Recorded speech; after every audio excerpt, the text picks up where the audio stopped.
Grâce à elle, Limoges est connue dans le monde entier. Elle est synonyme de luxe et malgré les années qui ont passé, sa qualité n'a jamais été démentie. Tout a commencé à Saint-Thirier-la-Perche en 1768. Nous retrouvons un historien local devant la maison où vécut le médecin Jean-Baptiste Darnay. Sa femme utilisait une poudre blanche pour faire sa lessive, le kaolin. Ce qui l'a intrigué, c'est la nature de cette argile, c'est tout. Autrement, il n'avait pas vu quel était l'intérêt. Il avait rencontré un apothicaire bordelais qui s'appelle Villaris et qui, lui, avait davantage de compétences au niveau géologique en particulier et qui avait saisi qu'on vraisemblablement pouvait faire autre chose que de la lessive avec ça.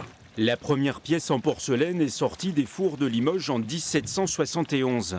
À Saint-Thirier-la-Perche, la course au nouvel or blanc a rapidement démarré.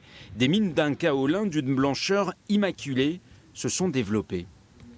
Il y a eu énormément de carrières, certaines n'ont pas duré très longtemps, n'étaient pas très importantes.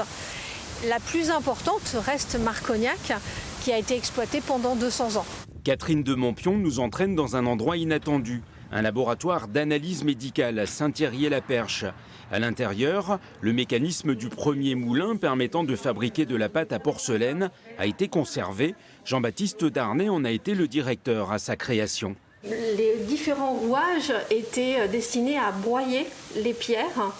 Le kaolin, le quartz et le feldspath, ce sont les trois roches qui rentrent dans la composition de la pâte à porcelaine. Et c'était réduit en une poudre très fine. Et cette poudre ensuite était mélangée avec de l'eau pour en faire une pâte un peu liquide. La société Kaolin et Pâtes Céramiques du Limousin, KPCL, a été créée en 1786 à Aix-sur-Vienne.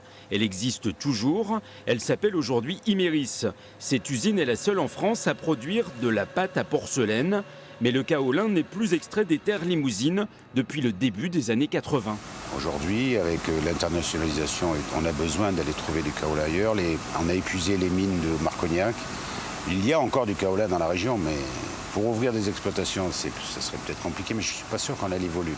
Aujourd'hui, on a des ressources énormes, c'est plutôt vers Montluçon, les kaolins de Beauvoir, ou en Bretagne, les kaolins de Bretagne, en France. Chaque année, cette usine produit 15 000 tonnes de pâte à céramique. Si la matière première n'est plus vraiment limousine, le savoir-faire reste lui typiquement régional, que ce soit pour la pâte ou la porcelaine de Limoges.